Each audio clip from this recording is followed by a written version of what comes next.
안녕하세요. 저는 아들 둘을 키우고 있는 엄마입니다. 유튜브를 자주 시청하는 애청자이기도 한데요. 다른 분들의 사연을 매번 듣다가 저도 한번 용기를 내보게 되었네요. 저도 제 나름대로 기구했던 인생에 잊지 못할 일들이 있어 이렇게 사연을 보내게 되었습니다. 저에겐 친어머니와도 다름없었던 시어머니가 계셨어요. 결혼 생활 동안 한 번도 시어머니와의 갈등이라는 걸 겪어본 적도 없을 정도로 유독 시어머니와 저는 각별했답니다. 저희 시어머니께서는 정말 심성이 고드시고 지적이신 분이셨어요. 배울 점도 정말 많았고 또 정도 많으셔서 마음도 한없이 따뜻했던 분이셨고요. 저희 친정어머니는 일찍 세상을 떠나셨던지라 어릴 때부터 엄마의 정이란 걸 남들보다 크게 느껴본 적이 없이 자랐던 것 같아요. 남편과 결혼을 생각하고 시어머님을 처음 뵈러 갔던 날, 일찍 세상을 떠난 제 친정어머니 말씀을 드렸을 때 제 손을 꼭 잡으시고 그동안 마음고생 많았지? 이제부터는 내가 안아줄게. 우리 한번 잘 살아보자꾸나. 이렇게 말씀하시면서 눈물을 보이셨을 때 이런 가정에서 자란 남편이라면 평생을 맡겨봐도 되겠다라는 생각이 들더군요. 그 모습이 아직도 잊혀지지 않아요. 시어머니께선 며느리보다는 정말 친딸처럼 절 챙겨주셨어요. 결혼 전부터도 늘 아가 하시면서 불러주셨습니다. 아가, 오늘은 햇살이 따뜻하구나. 그래도 저녁엔 쌀쌀하니까 가벼운 외투는 꼭 챙기거라. 아가, 일하느라 많이 바쁘지? 그래도 밥 때는 거르지 말고 제때 꼭 챙겨 먹어라. 이렇게 안부 문자도 늦어도 이틀에 한 번은 꼭 보내주시고 그러다 보니 저도 어느샌가부터 어머니와 더욱 가까워졌고 당신 아들들보다 저와 더 가까운 사이가 되었답니다. 어머니는 첫째 출산 때에도 만사 제쳐두고 제일 먼저 달려와 주셨어요. 심지어 남편보다 더 먼저 말이죠. 출산 후에도 산후조리 잘 해야 한다고 매일같이 오셔서 이것저것 챙겨주셨습니다. 둘째 출산 때도 마찬가지로 친어머니처럼 챙겨주셨고요. 그런 어머니 때문에 전 하루하루가 행복하고 좋았습니다. 그러던 어느 날 청천벽력 같은 소식을 듣게 되었어요. 저희 시어머니께서 요즘 부쩍 혈색이 안 좋아 보이셔서 병원을 다녀오셨는데 췌장암 말기시라는 판정을 받았다고 하셨어요. 평소 저에게 어떤 아픈 기색이나 모습을 보인 적이 없으셨기에 더욱 마음 아프고 제가 너무 신경을 못 써드린 것 같아 눈물만 나더라고요. 그날 바로 시어머니에게 달려갔습니다. 아가, 왔어? 저녁은 먹었고? 아무렇지 않게 평소처럼 반겨주시는데 눈물이 나려고 하는 걸 꾹 참고 아무렇지 않게 대답을 했습니다. 아니요. 어머니는요? 안 하셨으면 같이 드세요. 그렇게 간단히 저녁을 먹고 먼저 제가 얘기를 꺼냈습니다. 어머니, 많이 힘들겠지만 치료받아요. 꾸준히 치료받고 하다 보면 괜찮아질 거예요. 아가, 난 괜찮아. 그냥 이대로 마음 편하게 살다가 가고 싶다. 너희들에게 짐이 되고 싶지도 않고. 짐이 된다니 무슨 말을 그렇게 해요. 어머니가 그럴수록 제 마음만 더 힘들고 무거워지는 건 생각 안 하세요? 입원해서 얼른 치료받아요, 우리. 제가 매일 옆에 있어 드릴게요. 자식들에게 짐 되는 거 싫다고 한사코 입원하지 않겠다고 하시는 시어머니를 겨우겨우 설득해서 인근 암치료병원에 모시게 되었어요. 입원하신 날부터 저는 시어머니와 시간을 보냈죠.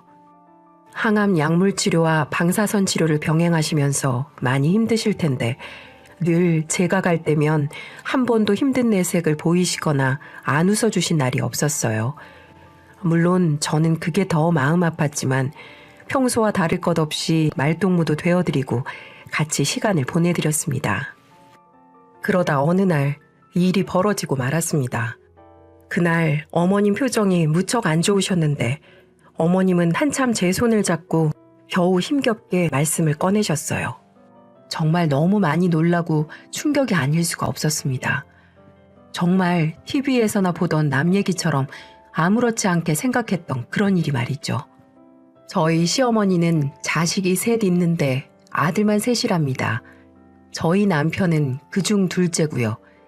시어머니는 살아생전 부동산을 20년 동안 운영하셨는데 그 덕분에 돈을 알차게 모아 재테크를 하며 많은 돈을 모은 상태셨어요.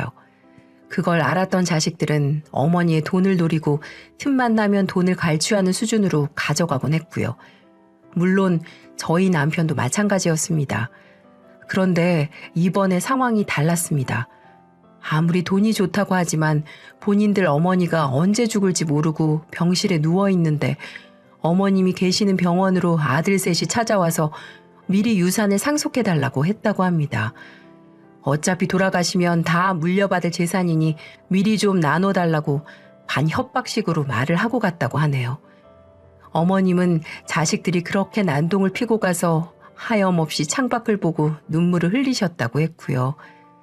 막장 드라마 같은 일이 제 주위에서도 일어날 수 있다는 게 믿기지도 않았고 어떻게 아들들이라는 사람들이 그럴 수가 있는지 저도 너무 충격적이었어요. 영수가 다 내 잘못이다. 내가 부동산 운영한답시고 신경 쓰지도 않고 애들에게 돈만 주고 키웠던 게 이렇게 돌아오나 보다. 네 시애비 죽고 악착같이 아들새 키워보려고 일만 하고 살았는데 생각해보니 뭐든지 돈으로만 내가 해결을 하려고 했어. 배고프다고 하면 돈 주면서 시켜 먹으라고 하고 어디 가고 싶다고 하면 돈 주면서 놀고 오라고 하고 그래서 아들들이 그런가 보다. 아유, 다 내 죄야. 시어머니께서는 너무 절망스럽고 자식들을 잘못 키운 것 같아 빨리 죽고 싶다고만 하셨습니다. 전 그 모습을 보며 너무 어머님이 안쓰러워 억장이 무너지지 않을 수가 없었어요. 아무리 제 남편이지만 어떻게 사람이 자식된 입장으로 그럴 수 있는지 정말 소름 끼치게 싫었습니다. 저희 남편으로 말씀드리자면 한마디로 개망난이라고 할 수 있었어요. 평소에도 저에게 막말과 무시하는 언행을 아무렇지 않게 습관처럼 하던 사람이었고 제게 폭력은 물론이고 지 새끼들마저 잘 돌보지 않는 그런 사람이었습니다. 결혼 전에는 남편이 이런 모습이 있을지 전혀 몰랐었네요. 남편과 전 다소 연애 기간이 짧았던지라 그때 보지 못했던 모습들이 어느 정도 결혼 시간이 지나면서 비춰지기 시작했고 그땐 이미 자식도 생겨버린 터라 이러지도 저러지도 못하고 그저 자식들만 보고 버티고 살아오고 있었죠. 물론 그때마다 시어머님이 절 토닥토닥 해주셔서 조금이라도 힘을 낼 수 있었고요. 남편은 결혼 후에도 제대로 된 일을 한 적이 없었어요. 물론 제대로 된 생활비 한번 제대로 갖다 준 적도 없었고요. 매번 장사나 사업한답시고 신용만 하다가 말아먹고 또다시 돈 필요하면 시어머님께 이번이 정말 마지막이라고 말하며 돈을 받아가고 정말 거머리 같은 인간이었습니다. 제 가정의 모든 생활비는 남편이 아닌 어머님이 도와주셔서 생활할 수가 있었네요. 첫째 아주버님도 저희 남편과 별 다를 게 없는 분이셨어요. 도박과 술로 결혼 후에도 끊임없이 문제가 터졌고 결국 이혼당하시고 아이들마저 첫째 형님이 데려가셔서 거의 한량처럼 사시는 분이시죠. 장남이 그러니 밑에 동생들까지 주르르 개차반 인생을 사는 형제들이 아니었나 싶네요. 그리고 막내 또려님은 아직 미혼인데 정말 철없는 막내라고 보시면 딱 맞을 것 같네요. 군대 제대하고 나서 그냥 쭉 놀고 먹는 백수 생활을 하고 있거든요. 게임에 빠져 매일 집구석에 틀어박혀서 거의 폐인 생활을 하고 있고 여자에도 관심이 없는지 나이 30이 훌쩍 넘었는데도 어머님이 주는 돈으로 먹고 놀고 자는 그냥 한심한 인간입니다. 그런 자식들을 보면 어머니는 얼마나 가슴이 답답하고 마음이 아프실까요?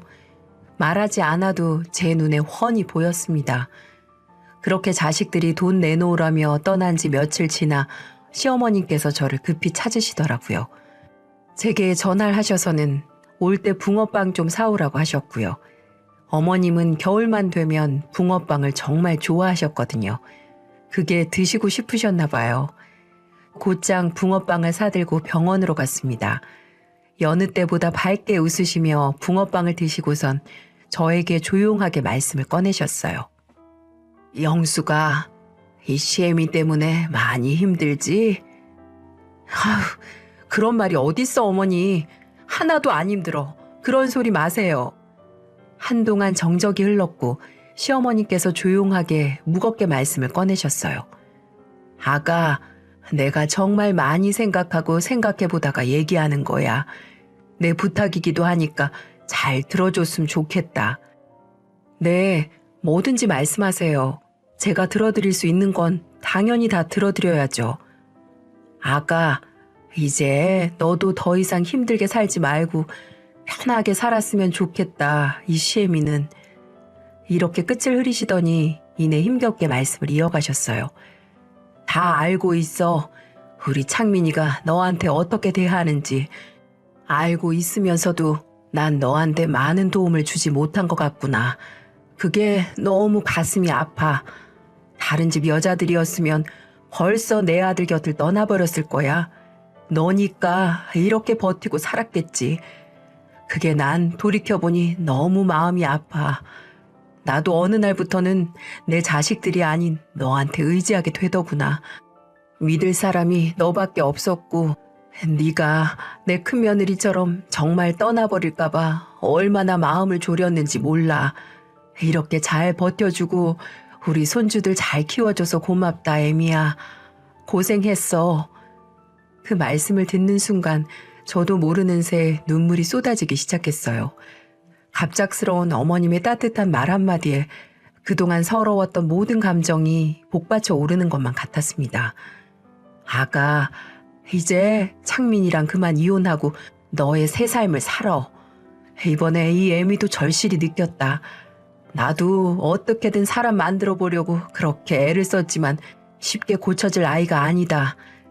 내가 죽을 날만 기다리지 않아도 어떻게든 널 안아주고 보듬어주고 싶었는데 내 몸이 이 모양인데 어쩌겠니? 내가 죽으면 영수가 넌 고통 속에서 살 것 같아서 말하는 거다. 그리고 내 사랑스러운 손주들도 그런 애비 밑에서 자라게 하면 안 좋은 것만 따라하고 배우게 되어 있어. 날 보면 모르겠니? 이렇게 고생하는 거 안 보여? 그러니 우리 손주들이라도 올바르게 키워보자꾸나. 그러니까 더 이상 나 때문에 이혼 못하고 있는 거라면 이젠 그럴 필요 없다. 이 시애미는 너같이 착한 아이가 우리 아들이랑 사는 게 너무 안쓰럽고 가슴이 아파. 이제 그만 내려놓고 아이들이랑 행복하게 살면 내가 편하게 눈 감을 수 있을 것 같구나. 이렇게 말씀하시며 시어머니는 눈물을 흘리시면서 힘겹게 제 손을 잡아주셨습니다. 저는 차마 대답을 하지 못하고 눈물만 흘렸네요. 아가, 너는 나처럼 바보같이 살지 않았으면 좋겠다. 네가 있어야 아이들도 있는 거야. 그러니까 이제라도 너를 위해서 살아줄 수 있겠니? 라고 말씀하시면서 어머님은 제게 깜짝 놀랄 만한 선물을 주셨습니다. 그걸 받고 얼마나 얼떨떨했는지 몰라요. 이건 내가 4년 전에 남양주 다산 신도시에다가 아파트 분양받은 계약서인데 내가 이걸 가지고 있었는지 아들들은 아무도 몰라. 때마침 전세 살던 세입자도 빠진 상황이라 이혼하고 손주들이랑 거기서 새로 시작했으면 해. 너네 세 식구 살기에는 부족함은 없을 거다. 무슨 말인 줄 알았지? 우선 이거는 법적으로 문제가 될 수 있으니 네가 내 아들하고 깨끗이 이혼하면 그때 네 명의로 돌려줄 거야. 지금 이걸 너에게 주면 분명 뺏으려고 난리도 아닐 게다.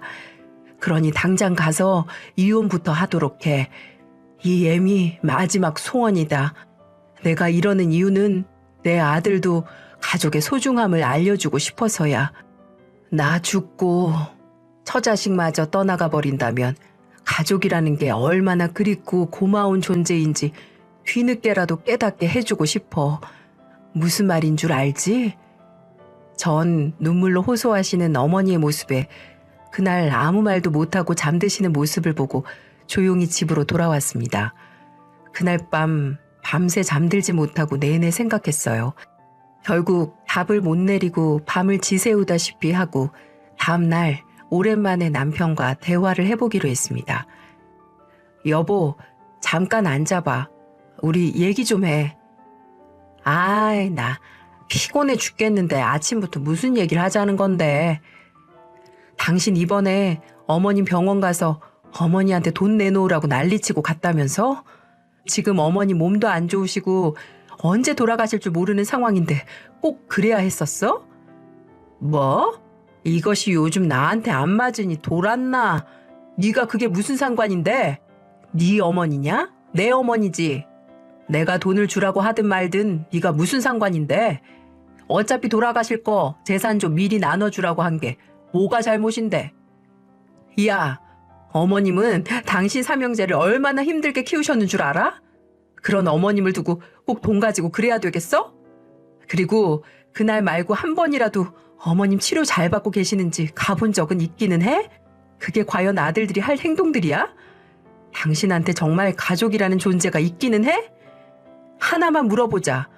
당신, 나하고 애들하고 당신한테는 어떤 존재야? 그냥 어쩔 수 없이 사는 존재야? 아님, 당신 소중한 가족들이라고 생각하긴 하는 존재야? 어서 말해봐. 아니, 근데 이게 진짜 미쳤나? 아침부터 소리를 지르고 울고 지랄이야. 너 같으면 너랑 살고 싶겠냐? 여자로 보이지도 않고 엉덩이는 펑퍼짐해서는 누가 네 같은 여자랑 살고 싶겠어. 그냥 어쩔 수 없이 사는 거지. 새끼들도 지 애미 닮아서 마음에 드는 구석이 하나도 없어요. 에휴. 뭐?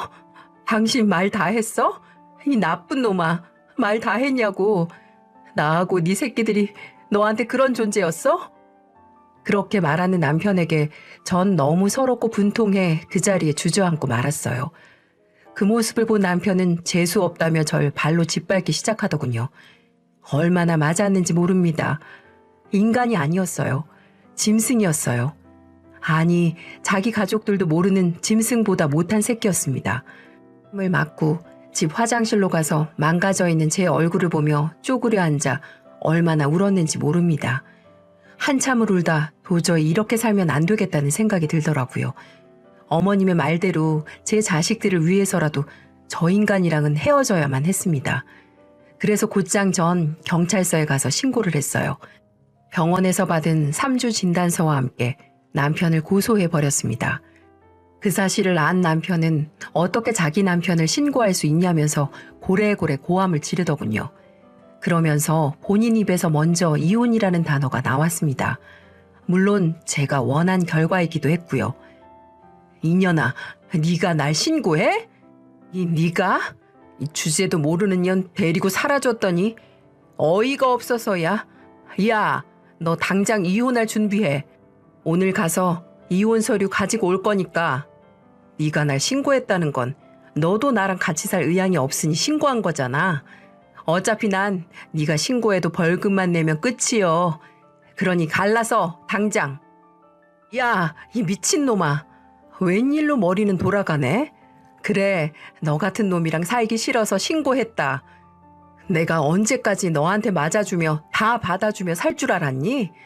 넌 지금 나한테 했던 행동들 그 나불대는 주둥아리 꼭 후회하게 될 거다. 네 말대로 당장 이혼 도장 찍어줄 테니까 우리 여기서 그만하자. 너무 지겨워. 오호라, 잘 됐네. 이혼 안 한다고 버틸 줄 알았더니. 그리고 네 새끼들도 데려가라. 난 다른 여자 만나서 새 인생 살 거니까. 뭐 재산 분할은 법적으로 나누면 될 것이고 양육비도 그까짓 거 얼마나 된다고. 난 너만 사라지면 돼, 인연아. 남편은 마지막까지도 제 속을 팍팍 긁으며 지 할 말만 잔뜩 하더니 이혼을 요구하며 갔습니다. 전 그 더러운 뒷모습을 보면서 어서 빨리 법적으로 갈라서고 싶어 바로 이혼 도장을 찍었고 양육권, 친권도 다 포기를 했으니 제가 키우는 걸로 하고 생각보다 빠르게 이혼을 할 수 있었어요. 양육비도 매달 60만 원씩 받기로 했고요. 그렇게 이혼이 확정된 날, 그날도 전 시어머니께 갔습니다. 모든 얘기를 들은 시어머니는 잘했다, 잘했다라고 말씀하시며 저를 꼭 안아주셨어요. 그리고 어머님은 며칠 뒤 저를 다시 부르셨습니다. 거기에 가니 어떤 아주머님이 계시더라고요. 예전에 어머님 밑에서 일했던 부동산 아주머니셨어요. 지금은 혼자 독립해서 부동산을 운영하고 계시는데 들어보니 다산에 있는 아파트도 이 부동산 아주머니가 추천을 해주셔서 분양피를 사서 구입을 하셨다고 하더군요. 그리고는 시어머니께서는 일전에 말씀하신 다산의 아파트를 제 명의로 해주시는 부분에서 그 부동산 사장님께 맡기셨고 결국 전 생전 처음으로 제 명의로 된 아파트를 가질 수 있게 되었습니다. 이걸 증여를 받아도 되는지 떨리기도 했고요. 영숙 씨라고 했나요? 정말 좋은 어머님 두셨어요. 그 집 처음에 매입할 때는 4억 정도 했는데 지금은 9억까지 올랐어요. 자, 여기 보시면 아파트 시세 나오시거든요. 그래서 평생 부동산 운영하셔서 그런지 안목이 있으셔서 투자하신 건데 많이 올랐어요. 그곳은 학군도 좋고 동네가 신도시라 워낙 깨끗해서 아이들 키우는 환경도 좋으실 거예요. 어머님, 이거 제가 정말 받아도 되는 건가요? 너무 제게 과분해서 받아도 되는 건지 아직도 얼떨떨해서요. 그럼 당연히 받아도 되지. 거기에는 내 예쁜 손주들이 살 곳인데 당연히 그 정도는 이 헬미가 손주들에게 해줘야지.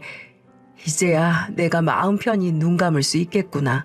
대신 우리 손주들은 꼭 잘 키워야 한다. 그래야 네가 노후에 편해져. 알았지? 그렇게 저는 어머님에게 크나큰 선물을 받았습니다. 아파트를 제게 넘기는 과정에서 처음 알게 된 것도 많았어요. 부동산에 대해 잘 알지 못했던 전 지금도 잘 알지 못하지만 증여하는 과정에서 세금분이 많이 들어가더라고요. 증여세가 어마어마하더군요. 그 취득세도 만만치 않았고요. 몇 억 단위였습니다. 제 주머니 사정을 아신 어머님은 그것 또한 다 어머님이 내주셨습니다. 그렇게 저와 제 아이들은 어머님 덕분에 쾌적한 환경에서 살 수 있었고요. 평소 주말만 되면 아이들을 데리고 어머님께 갔기 때문에 손주들도 할머니를 무척 좋아했고 큰아들은 학교에서 배워서 그랬는지 할머니하고 손잡는 그림을 할머니에게 보여주며 우리 할머니 오래오래 사셔야 돼요 라고 말을 하자 어머님과 전 그 자리에서 얼마나 울었는지 몰라요. 그 병실에 있던 할머님들도 다 같이 우시더라고요. 아이고 내 새끼 일로 와. 이 헬미가 안아보자. 사랑한다 우리 새끼들. 우리 강아지들. 이렇게 착하고 예쁘게 커줘서 고마워. 저는 이 모습들을 보면서 이게 진정한 가족이 아닌가 싶었습니다. 이 자리에 남편이 정신 차리고 어머니를 돌봐드리고 진심으로 잘못을 뉘우쳤으면 얼마나 좋았을까라는 생각도 들더군요.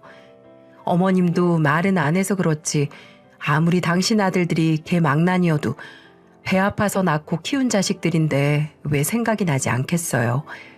그나마 손주들이 저렇게 사랑한다고 어머니에게 따뜻한 말을 건네니까 어머님은 감정이 남달라 보였습니다. 그리고 어머님은 또 하나 비밀리에 진행을 하고 있는 게 있었어요. 남은 재산을 사회에 환원한다고 제게 말씀하신 적이 있으셨는데 정말 어머님은 사회에 환원하실 생각이셨어요. 그래서 어느 날 평소 오랫동안 친분이 있는 나이 지긋하신 변호사님을 병원으로 불러 모든 재산을 사회에 환원한다는 유언장을 만드셨다고 하셨습니다. 그렇게 말씀하시더니 이제야 모든 게 끝난 것 같다고 말씀하시며 가슴 시린 말씀을 하셨어요. 애미야, 내가 인생을 살아보니까 다 부질없더라. 나도 너처럼 젊었을 때가 있었고 건강할 때가 있었지. 그때는 오로지 돈만 벌어야 되겠다는 목적 하나로 산 것 같아. 그러다 보니 내가 왜 이 세상을 살아야 하는지 모를 때가 한두 번이 아니더라고. 사람은 늙게 되어 있어. 너도 손주들 키우면 언젠가는 내 나이 다가온다. 그러니 지금부터 즐기면서 살아. 좋은 것만 보고 좋은 음식도 많이 먹어보고 좋은 곳도 많이 다녀보고 그게 사람 사는 인생인 거야. 나도 이리 늙어 빠지고 다 죽어가지만 생각해보니 여자이더구나. 그동안 내가 너무 여자라는 사실보다 한 엄마로 그렇게만 살았어. 그게 너무 후회가 된다. 가보고 싶은 곳도 참 많았는데 말이야. 우리 며느리는 나 같은 절차 절대 밟지 말고 행복하게 잘 살아야 한다. 알았지? 그렇게 어머님은 눈가에 눈시울을 붉히시면서 잠이 드셨습니다. 늙고 힘이 없어도 여자라는 말이 너무 제 가슴에 와닿더군요. 그 말씀이 저를 다시 한번 돌이켜보는 계기가 되기도 했고요. 그리고 며칠 뒤 저는 아이들의 저녁을 차리고 있는데 어머님께 울면서 전화가 왔어요. 또 한 번 병원에 난리가 났다면서 제발 와달라고 바르르 떠시면서 전화를 주셨어요. 전 곧장 아이들 밥차릴 겨를도 없이 달려나갔습니다. 어머님은 병원에서 계속 울고 계셨고 저를 보더니 더 서러움이 북받쳐 오르신 것 같아 보였어요. 어머님이 겨우 정신 차리고 말씀해 주신 내용은 가히 충격적이었어요. 말씀을 종합해보자면 오늘 오후에 시아주버님이랑 남편, 막내 또려님 이렇게 셋이 찾아왔다고 했어요. 아주버님은 술이 떡이 된 상태였고요. 앞뒤 없이 씩씩대면서 시어머님 앞에서 난동을 부렸다고 했어요. 어떻게 자기들한테 그럴 수 있냐고요. 어머니가 재산을 사회에 환원하신다는 내용을 당신 아들들에게 말씀하셨나 봐요. 어머님께서 그렇게 말씀하신 이유는 아들들은 그때까지도 어머님께 수시로 전화해서는 돈을 내놓으라는 식으로 연락을 많이 했었거든요. 그래서 그걸 참지 못한 어머님은 이참에 다 끝낼 각오로 아들들에게 사회에 환원하기로 했다고 말씀을 하신 것 같아 보였습니다. 그걸 들은 아들들은 술이 떡이 돼서 와서 온 병원이 떠나가라 고래고래 소리를 지르며 시어머니 앞에서 생떼를 부렸다고 했습니다. 심지어는 어머님 죽으면 장례도 안 치러주고 그냥 버린다고 술에 취해서 말을 했다고 하네요. 결국 그 망나니 아들들은 병원에서 신고로 경찰들에게 끌려가서야 천인공노할 난동이 멈췄다고 했습니다. 어머님은 그런 아들들의 모습을 보며 꽤 충격을 받은 듯 보였어요. 거기에서 제가 할 수 있는 일은 어머님을 꼭 안아드리는 방법밖엔 없었습니다. 어머님, 다 잊으세요. 오늘 보신 거 다 꿈이라고 생각하시고 다 잊어요, 우리. 오늘은 제 품 안에서 주무세요, 어머님. 그렇게 말씀드리니 어머님은 조금 있다가 잠이 드셨어요. 암 치료하느라 살이 얼마나 빠지셨는지 주무시는 모습을 보니 가슴이 너무 아파왔습니다. 다음날 시어머니는 조심스럽게 얘기를 꺼내셨어요. 아들들이 또 찾아올까봐 무섭다고요. 보고 싶지도 않다고 말씀을 하시더군요.